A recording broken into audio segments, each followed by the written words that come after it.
જય શ્રી કૃષ્ણ મિત્રો, આપ સૌ મિત્રોનું મારી ચેનલમાં હાર્દિક સ્વાગત છે. મિત્રો, વર્ષા ઋતુ આવતા જ આપણા હિન્દુ ધર્મના તહેવારોની પરંપરા ચાલુ થઈ જાય છે. આપણા ભારતીય સંસ્કૃતિની ઓળખ છે આપણા વિવિધ તહેવારો. ચંદ્ર, સૂર્ય અને ઋતુઓના આધારે ઋષિમુનિઓ તહેવારોની ગોઠવણી કરી છે, જેથી મનુષ્ય પ્રકૃતિ સાથે તાલમેલ મિલાવી શકે. આપણા તહેવારો પાછળ માત્ર આનંદ જ નહીં, પણ ધાર્મિક અને આધ્યાત્મિક હેતુ પણ છુપાયેલો હોય છે. આજની વિડીયોમાં આપણે અષાઢ મહિનાની અમાસની, જેને આપણે લોકભાષામાં દિવાસો કહીએ છીએ, અને એવ્રત જીવ્રતનું વ્રત પણ તે દિવસથી શરૂ થાય છે. તો આજની વિડીયોમાં આપણે તેની કથા સાંભળશું. તો ચાલો સાંભળશું. અને હા, આપે જો હજી સુધી ચેનલને સબસ્ક્રાઈબ ન કરી હોય તો કૃપયા કરી લેશો, જેથી તહેવારોની કથા, વાર્તા, ભજન, કીર્તન, આરતી વગેરે આપણને નિયમિત રૂપથી સાંભળવા મળતા રહે. આ વિડીયોને ગ્રુપમાં પણ શેર કરશો, જેથી અન્ય બહેનો પણ આ એવ્રત જીવ્રતમાંની કથાનો લાભ મેળવી શકે. તો ચાલો એવ્રત જીવ્રત વ્રતની કથાનો પ્રારંભ કરશું. નવી પરણેલી વહુ પરણ્યા પછી પહેલા અષાઢ વદ તેરસથી આ વ્રત શરૂ કરે છે અને અમાસના દિવસે પૂરું કરે છે. આ દિવસે સવારે વહેલા ઉઠી નાહી ધોઈ એવ્રત જીવ્રત નામની દેવીઓનું પૂજન કરે છે. દિવસે માત્ર ફળાદી ખાય છે અને રાત્રે જાગરણ કરે છે અને ગરબા, ભજન વગેરે ગાઈને સત્સંગ કરે છે. આ રીતે સૌભાગ્યવતી સ્ત્રી 5 વર્ષ સુધી વ્રત કરે છે અને 5 વર્ષ પછી તે વ્રતનું ઉજવણું કરે છે. એ વખતે 5 કે 7 બ્રાહ્મણોને જમાડી યથાશક્તિ દાન આપવાનું હોય છે. આ એવ્રત જીવ્રતમાંનું વ્રત પતિના અને સંતાનના દીર્ઘાયુ અને સુખી જીવન માટે હોય છે. એક ગામમાં બ્રાહ્મણ અને બ્રાહ્મણી રહેતા હતા. બ્રાહ્મણ ખૂબ જ જ્ઞાની અને ધાર્મિક હતો. બ્રાહ્મણ બધી વાતે સુખી હતા, પણ તેમને એક વાતની ખોટ હતી. તેમને હતી શેરમાટીની ખોટ. તે બ્રાહ્મણને કોઈ સંતાન હતું નહીં. આ વાતથી બ્રાહ્મણ અને બ્રાહ્મણી ખૂબ જ દુઃખી રહેતા હતા. એક દિવસ બ્રાહ્મણે વિચાર્યું કે આવી રીતે ઘરમાં બેઠા બેઠા દુઃખી થવાથી કાંઈ વળવાનું નથી. લાવ, હું બધી ચિંતા છોડી દઈ અને ભગવાન શંકરના શરણે જાઉં અને તેને પ્રસન્ન કરું. બ્રાહ્મણે આવો નિર્ણય કરી અને તે જંગલ તરફ ચાલી નીકળ્યો. તે ચાલતો ચાલતો ઘોર જંગલમાં આવ્યો. ત્યાં જંગલમાં તેણે એક મહાદેવનું મંદિર જોયું. આ મંદિરમાં કોઈ આવજાવ કરતું નહીં, તેથી બ્રાહ્મણે અહીં બેસીને જ મહાદેવનું તપ કરવાનું વિચાર્યું. બ્રાહ્મણે પહેલાં તો આખું મંદિર સાફસૂફ કરી અને ચોખ્ખું કર્યું. પછી ભગવાન શંકરની પૂજા કરવા બેસી ગયો. બ્રાહ્મણે સતત 6 દિવસ સુધી સદાશિવ ભોળેનાથનું કઠોર તપ કર્યું. તેમ છતાં ભગવાન શંકર પ્રસન્ન ન થયા. હવે બન્યું એવું કે એ દરમિયાન એક પારધી બકરું લઈને ત્યાં મહાદેવના મંદિરે આવ્યું. તેણે તો જય ભોલેનાથ કહીને બકરાના ગળા ઉપર તલવારનો ઘા ઝીકી દીધો. પારધીનું આવું અધમ કૃત્ય જોઈને ભગવાન શંકર પ્રસન્ન થયા અને બોલ્યા, હે પારધી, તારે શું જોઈએ છે? પારધીએ કહ્યું, પ્રભુ, મારે 7 પુત્રો જોઈએ છે. ભગવાને કહ્યું, તથાસ્તુ, જા, તને 7 દીકરા થશે. આવી રીતે પારધી તો વરદાન લઈને ચાલ્યો ગયો. હવે આ બધું દ્રશ્ય બ્રાહ્મણે જોયું અને જોઈને તેને ખૂબ જ આશ્ચર્ય થયો. તે વિચારવા લાગ્યો કે હું સતત 6 દિવસથી ભૂખ્યો તરસ્યો કઠોર તપ કરું છું, તેમ છતાં ભગવાન શંકર પ્રસન્ન થતા નથી, અને આ પારધીએ એક નિર્દોષ પ્રાણીનો જીવ લીધો. તેમ છતાં ભગવાન શંકર તરત પ્રસન્ન થઈ ગયા. તો શું ભગવાનના ઘરે પણ અન્યાય જ હશે? આવો અન્યાય જોઈ બ્રાહ્મણે મહાદેવજીના શિવલિંગ ઉપર માથું પછાડીને મરી જવાનો નિર્ણય કર્યો. બ્રાહ્મણ જેવો શિવલિંગ પર માથું પછાડવા જાય છે તેવા તો ભગવાન શંકર પ્રગટ થયા અને બોલ્યા, હે બ્રાહ્મણ, મારા શિવલિંગ પર માથું પછાડી તું શા માટે આપઘાત કરે છે? બોલ, તારે શું જોઈએ છે? બ્રાહ્મણે કહ્યું, હે ભોળેનાથ, હું નિત્ય તમારી સેવા પૂજા કરું છું, છતાં મારા ઘરે પારણું નહીં અને પેલા પારધીને એક ઘડીમાં તમે 7 છોકરાનું વરદાન આપી દીધું. ભગવાને બ્રાહ્મણને શાંત કર્યો અને બોલ્યા, જો પેલો છાણનો પોદળો તેમાં કેટલા કીડા ખદબદે છે. પારધીને 7 છોકરા આપ્યા, પણ તું એવા જ જાણજે. જા, તને હું એક જ દીકરો આપીશ, પણ તું એને પૂરું ભણાવજે અને તે પૂરું ભણી રહે પછી જ એને પરણાવજે. પૂરું ભણાવ્યા પહેલાં તેના લગ્ન કરીશ નહીં. બ્રાહ્મણે કહ્યું, સારું, અને બ્રાહ્મણ તો વરદાન લઈ અને પોતાના ઘરે ગયો. થોડા દિવસ થયા ત્યાં બ્રાહ્મણીને ગર્ભ રહ્યો. પૂરા 9 માસે બ્રાહ્મણીએ રૂપાળા દીકરાને જન્મ આપ્યો. હવે દીકરો દિવસે દિવસે મોટો થવા લાગ્યો. બ્રાહ્મણનો છોકરો 5 વર્ષનો થયો એટલે બ્રાહ્મણે તેને નિશાળે મૂક્યો. તે છોકરો ભણવામાં ખૂબ જ હોશિયાર હતો. તે એકવાર પાઠ વાંચે તો એને આખો પાઠ મોઢે થઈ જતો. ધીમે ધીમે છોકરો મોટો થવા લાગ્યો. તે 12 વર્ષનો થયો ત્યાં તો ગામે ગામથી એના માગા આવવા માંડ્યા. આ જોઈ બ્રાહ્મણ બ્રાહ્મણી તો ખૂબ હરખાઈ ઉઠ્યા. હવે થયું એવું કે હરખમાં ને હરખમાં તેઓ ભગવાન શંકરે આપેલી શરત પણ ભૂલી ગયા.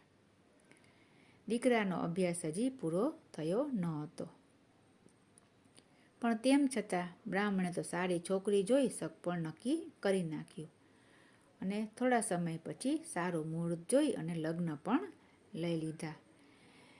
તેણે સગા સંબંધીઓને તેડાવી જાન જોડી અને તેઓ તો ઉપડ્યા વેવાઈના ઘરે દીકરાના લગ્ન કરવા. 3 દિવસ પછી લગ્ન પતાવીને કન્યાને લઈ જાન પાછી ફરી. હવે બન્યું એવું કે રસ્તામાં પવનનું ભારે તોફાન શરૂ થયું. આકાશમાં ઘનઘોર વાદળા ચડી આવ્યા અને વીજળીનો ગડગડાટ થવા લાગ્યો. જોત જોતામાં તો મુશળધાર વરસાદ તૂટી પડ્યો. વરસાદના પાણીમાં બળદ ચાલતા પણ બંધ થઈ ગયા એટલે આખી જાન નીચે ઉતરી એક મોટા ઘટાદાર ઝાડની નીચે રોકાઈ ગઈ. હવે બન્યું એવું કે એવામાં વરરાજાને કંઈક કરડ્યું અને વરરાજાએ ભયંકર ચીસ પાડી. વરસાદમાં કોઈને કાંઈ દેખાયું નહીં. એક મોટો કાળોતરો નાક સડસડાટ દૂર જતો દેખાયો. સાપના કરડવાથી થોડી વારમાં તો વરરાજાનું આખું શરીર લીલુંછમ થઈ ગયું. આંખો ફાટી ગઈ, મોઢામાં ફીણ આવી ગયા અને વરરાજાનું પ્રાણ પખેરું ઉડી ગયું. વરરાજાનું આવી રીતે અકાળે મૃત્યુ થતાં જાનૈયાઓમાં રોકકળ શરૂ થઈ ગઈ. બ્રાહ્મણ બ્રાહ્મણી તો હૈયાફાટ રુદન કરવા લાગ્યા. છેવટે બધાએ સમજાવીને તેમને માંડ માંડ શાંત રાખ્યા. હવે અંધારામાં વધુ વાર રોકાવામાં જોખમ હતું એમ વિચારી શોબની વ્યવસ્થા કાલે સવારે કરશું. બધા લોકોએ આવું વિચાર કર્યો અને બધા બ્રાહ્મણ બ્રાહ્મણીને આગળ કરી રડતા રડતા ગામમાં ચાલતા થયા. પરંતુ વહુ તેમની સાથે ગઈ નહીં. તે તો સબની પાસે જ રોતા રોતા બેસી રહી. બધાએ વહુને ખૂબ સમજાવી, તેમ છતાં તે એકની બે ન થઈ. તે તો પતિના માથાને પોતાના ખોળામાં લઈને રાતના ઘનઘોર અંધારામાં વરસતા વરસાદમાં ભીંજાતી બેઠી. વહુએ વિચાર્યું કે મારા જીવની તો મને પડી નથી, પણ મારા પતિના શબને વાઘ દીપડા જો ખેંચી જશે તો તેની અવગતિ થશે. બધા જાનૈયાઓ તો ચાલ્યા ગયા. એટલે વહુએ પોતાના પતિના શબને ખંભા ઉપર ઉપાડી પડતી આખડતી ચાલવા લાગી. એવામાં વીજળીના ચમકારે તેણે નજીકમાં એક મહાદેવજીનું દહેરું જોયું. વહુ તો શબને લઈ દેહરીમાં ગઈ અને અંદરથી સાંકળ ભીડી દીધી. તે અંદર જ પતિના શબને લઈને બેઠી રહી. હવે મધરાત થઈ ત્યાં એ વ્રતમાં આવ્યા. જુએ છે તો દેહરું બંધ અને અંદરથી સાંકળ ભીડેલી હતી. એ વ્રતમાં બોલ્યા, મારા દેહરામાં કોણ છે? ભૂત છે કે પ્રેત છે? આ સાંભળી વહુ તો બિચારી ધ્રુજવા લાગી. ધ્રુજતા તેણે બારણું ઉઘાડ્યું. એ વ્રતમાંને જોતાં જ વહુ બોલી, માં, હું ભૂત નથી કે પ્રેત નથી. હું તો એક દુખિયારી સ્ત્રી છું. દુઃખની મારી આપને શરણે આવી છું. પરણીને આવતા હતા ત્યારે મારા પતિને સાપ કરડ્યો. માતાજી, મારા પતિને જીવંત કરો. એ વ્રતમાં એ કહ્યું, જો તું મારું કહ્યું માનીશ તો હું તારા પતિને જીવતો કરું. એ વ્રતમાંની વાત સાંભળી વહુએ કહ્યું, માં, તમે જે કહેશો તે હું કરીશ. એમ કહેતા જ સબે તો એક પડખું ફર્યું. થોડી વાર થઈ ત્યાં જીવ્રતમાં આવ્યા. તેમણે દહેરાના બારણા બંધ જોઈ બોલ્યા, મારા દહેરામાં કોણ છે? ભૂત છે કે પ્રેત છે? વહુએ તો ફરીથી બારણા ઉઘાડ્યા. જીવ્રતમાંને જોતાં જ તે બોલી, માં, હું ભૂત નથી કે પ્રેત નથી. હું તો એક દુખિયારી સ્ત્રી છું. મારા પતિના શબની રખેવાળી કરું છું. માં, મારા પતિને સજીવન કરવાની કૃપા કરો. વહુની વિનંતી સાંભળી જીવ્રતમાં બોલ્યા, તારા પતિને સજીવન કરું, પણ તું મારું કહ્યું કરીશ? વહુએ કહ્યું, હા માં, તમે જે કહેશો તે કરીશ. વહુએ હા પાડી ત્યાં તો સબે બીજું પડખું ફેરવ્યું. હવે થોડી વાર થઈ ત્યાં તો જયામાં આવ્યા. તેમણે પણ વહુને એવું જ કહ્યું. ત્યારે વહુએ કહ્યું, હા માં, તમે જે કહેશો તે હું કરીશ. વહુએ જેવી હા પાડી ત્યાં તો તેના પતિના શબમાં શ્વાસ ચાલતો થયો. હવે છેલ્લા પહોરમાં વિજયામાં આવ્યા. એમણે પણ વહુને પોતાના કહ્યા પ્રમાણે કરવાનું વચન લીધું. એટલે વિજયામાએ પાણી ભરીને મૃતદેહ ઉપર અંજલિ છાંટી. જેવી માએ અંજલિ છાંટી ત્યાં તો વરરાજા આરસ મળીને ઊભા થયા. આ જોઈ વહુ તો હરખમાં ગાંડી ઘેલી બની ગઈ. વરે કહ્યું, આપણે બંને અહીં ક્યાંથી આવ્યા? બીજા જાનૈયાઓ ક્યાં ગયા છે? ત્યારે વહુએ બધી માંડીને વાત કરી. પછી વર કહે, મને તો ખૂબ જ ભૂખ તરસ લાગી છે. વહુ તો દોડતી મંદિરની વાડીમાંથી ફળ લઈ આવી અને મંદિરના કૂવામાંથી પાણી લઈ આવી. પછી બંને વર વહુએ ફળ ખાઈ ધરાઈને પાણી પીધું. વર વહુ બંને જણા મંદિરના ઓટલે બેસી વાતો કરવા લાગ્યા. ત્યાં તો ગામના ગોવાળો ગાયો ભેંસો લઈને ચારવા નીકળ્યા. ગોવાળોની નજર ઓટલે બેઠેલા વર વહુ પર પડી. તેઓ તો ખૂબ જ અચરજ પામ્યા.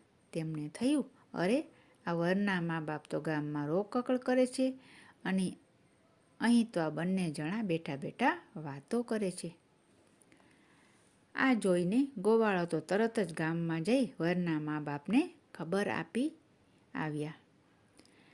બધાએ રોકકળ કરવાનું બંધ કર્યું. પછી આ વાતની ખાતરી કરવા છાનામાના તપાસ કરી તો આ વાત સત્ય સાબિત થઈ. વરના મા બાપ તો પોતાના દીકરાને સજીવન થયેલો જોઈ અને ખૂબ જ રાજીના રેડ થઈ ગયા. તેમણે જાણ જોડીને વરકન્યાના સામૈયા કર્યા. હવે ધીરે ધીરે સમય પસાર થવા લાગ્યો. બ્રાહ્મણી અને તેમનો દીકરો વહુ ચારેય જણા આનંદથી દિવસો પસાર કરવા લાગ્યા. હવે 2-3 વર્ષ બાદ વહુએ એક રૂપાળા દીકરાને જન્મ આપ્યો. મધરાત થઈ કે એ વ્રતમાં આવ્યા? તેઓ બોલ્યા, વહુ, મને આપેલું વચન તને યાદ છે કે નહીં? વહુએ કહ્યું, હા માતાજી, મને યાદ છે. માતાજીએ કહ્યું, તો લાવ તારો દીકરો મને આપી દે.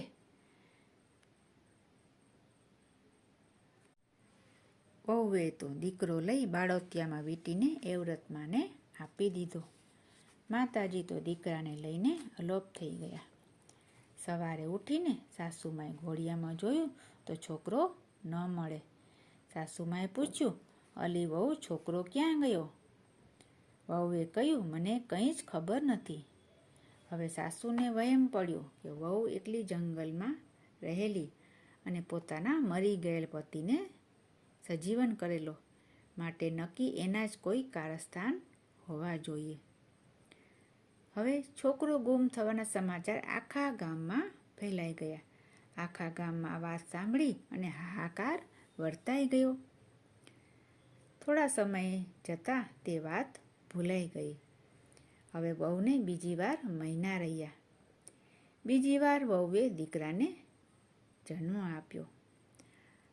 દીકરાને જન્મ આપ્યો તે દિવસે રાત્રે જીવવ્રતમાં આવી અને દીકરાને લઈ ગયા. હવે સવારે સાસુમાને થયું કે નક્કી મારી આ વહુ કોઈ ચૂડેલ જ લાગે છે, તે જ આ છોકરા ખાઈ ગઈ છે. આવી રીતે ત્રીજી વાર પણ વહુને સારા દિવસો રહ્યા અને તેણે સુંદર મજાના દીકરાને જન્મ આપ્યો. આ વખતે તો સાસુમાં લાકડી લઈને આખી રાત ચોકી પહેરો કરતા રહ્યા. મધરાત થઈ ત્યાં જયામાં આવ્યા.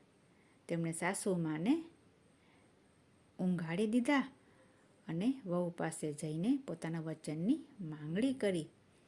વહુએ બાળક બાળોતિયામાં વીંટી અને માતાજીને આપી દીધો. સવાર થઈ ત્યારે સાસુમાની આંખ ઊંઘળી. તેમણે ઘોડિયામાં જોયું તો દીકરો ન મળે. સાસુમાં તો વહુને ગમે તેવા શબ્દો બોલવા લાગ્યા. હવે ધીરે ધીરે આ વાત રાજાના કાને પડી. તેમણે આ વાતની તપાસ કરવાનું વિચાર્યું. થોડો સમય થયો ત્યાં વહુને સારા દિવસો રહ્યા. ચોથી વાર વહુએ ફરી દીકરાને જન્મ આપ્યો. હવે ડોસીમાએ તરત જ રાજાને આ વાતની જાણ કરી દીધી. હવે રાજા પોતે ખુલ્લી તલવાર લઈ ઘોડિયા પાસે ચોકી કરવા બેસી ગયા. મધરાત થઈ ત્યાં તો વિજયામાં આવ્યા. દર વખતની જેમ વિજયામાએ પણ રાજાને માયા મૂકીને ઊંઘાડી દીધા અને વહુ પાસેથી બાળકને લઈને અદૃશ્ય થઈ ગયા. વહુ બચારી શરત પ્રમાણે માતાજીને છોકરો આપી દીધો. હવે સવાર થઈ રાજાને ઊંઘ ઉડી. રાજાએ ઉઠી અને ઘોડિયામાં જોયું તો છોકરો ન મળે. આ જોઈને રાજા પણ અચંબામાં મુકાઈ ગયા. સાસુમાં તો માથું ને પેટ બેય કૂટવા માંડ્યા અને કહેવા લાગ્યા, આ રાંડ ચૂડેલ, તું મારા 4 દીકરાને ખાઈ ગઈ તોય ધરાતી નથી. આમ કહેતા કહેતા સાસુમાં વહુને મારવા લાગ્યા. પણ વહુ બિચારી શું બોલે, તે તો મૂંગે મૂંગી માર ખાતી રહી. હવે થોડા દિવસો થયા ત્યાં 5મી વાર વહુને સારા દિવસો રહ્યા. આ વખતે પૂરા મહિને વહુએ દીકરીને જન્મ આપ્યો. સવાર થઈ ત્યારે સાસુમાએ જોયું તો દીકરી ઘોડિયામાં જીવતી હતી. દીકરીને કોઈ લઈ ગયું હતું નહીં. વહુએ સાસુમાને કહ્યું, બા, મારે ગોરાણી જમાડવી છે. આજે મારું વ્રત પૂરું થયું છે. વહુની વાત સાંભળી સાસુમાં તો રાતાપીળા થઈ ગયા અને બોલ્યા, વહુ, તને ફાવે તેમ કર, મને કાંઈ પૂછીશ નહીં. હવે વહુ તો સવારે નાહી ધોઈ દેહરામાં ગઈ. 4 દેવીઓને ચાંદલા કર્યા અને બોલી, એ વ્રતમાં, જીવ્રતમાં, જયામાં, વિજયામાં, 4 બહેનો મારે ત્યાં ગોરાણીઓ થઈ અને જમવા આવજો. આવી રીતે વહુએ માતાજીને આમંત્રણ આપ્યું. સાંજ થતાં જ્યારે માતાજી જમવા પધાર્યા, માતાજી જમવા બેઠા ત્યાં તો ઘોડિયામાં પેલી છોકરી રડવા લાગી. એટલે માતાજીએ પૂછ્યું, દીકરી કેમ રડે છે? દીકરી કહ્યું, સૌને 2 ભાઈ છે અને મારે તો એકેય ભાઈ નથી. દીકરીની વાત સાંભળી મા બોલ્યા, અરે બેટી, તારે તો 4 ભાઈ છે. જો આ રહ્યા. આમ કહીને ચારેય માતાજીએ એક ભાઈ પાછો આપ્યો અને સૌને દીર્ઘાયુષ્યના આશીર્વાદ આપી અને ચાલ્યા ગયા. તો આવો હતો માતાજીના મહિમા. આ બધું જોઈને સાસુમાં તો અચરજ પામી ગયા.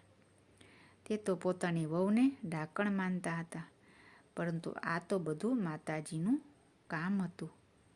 સાસુમાએ વહુની માફી માંગી. વહુ તો 4 દીકરા જોઈ રાજીના રેડ થઈ ગઈ. વહુના આનંદનો તો કોઈ પાર ન રહ્યો. વહુએ પોતાના પતિને બચાવવા માટે 4 દીકરાનો ભોગ આપેલો. વહુએ પોતાનું વચન પાળ્યું. આજે માતાજીની કૃપાથી જ તેને 4 દીકરા માતાજીએ પાછા આપ્યા. આ વાત આખા ગામમાં ચારે તરફ ફેલાઈ ગઈ. સૌ કોઈ વહુના વખાણ કરવા માંડ્યા. આવી રીતે માતાજી વહુ પણ ખૂબ જ પ્રસન્ન થયા અને 4 દીકરા અને તેની દીકરીને આશીર્વાદ આપ્યા. હે વ્રતમાં, જીવવ્રતમાં, જયામાં, વિજયામાં, તમે જેવા આ પરણેલી વહુને ફળ્યા તેવા તમારું વ્રત કરનાર સૌને ફળજો. તો આવો છે માનો મહિમા. મા ક્યારેય તેના ભક્ત પાસેથી, સંતાન પાસેથી કંઈ લેતી નથી, માત્ર એની પરીક્ષા કરે છે અને બદલામાં અનેક ગણું પાછું આપે છે. આશા રાખું છું આપને વિડીયો સારી લાગી હશે. ફરી મળીશું બીજી વિડીયોમાં. ત્યાં સુધી જય શ્રી કૃષ્ણ.